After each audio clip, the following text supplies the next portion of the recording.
Do you want to know how you can log into your Doxy AI account? If yes, then this video is for you. Hello and welcome to AI Basics. It's your host back again with yet another interesting tutorial video. In this video, I'm going to teach you how you can log into your Doxy AI account. Go ahead and open Chrome or Edge browser on your PC, go to the Google search bar and then search for Doxy AI login. Click on the first link which appears on your screen. It will take you to the official login portal of Doxy.me.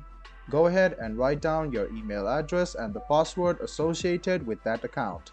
After you write down your Doxy.me email address and password, go ahead and click sign in. This way you can successfully sign in to your Doxy AI account.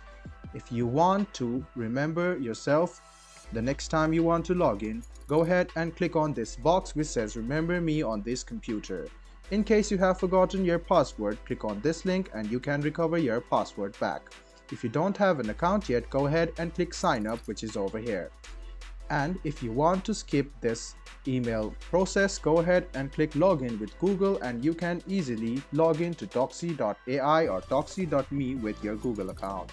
I hope this video was helpful for you. If you still have any kind of confusion, please do mention us on the comment section down below. Like the video, subscribe to the channel and do hit the bell button for more. Hope to see you in the next video as well. Until then, goodbye, take care and make sure you enjoy.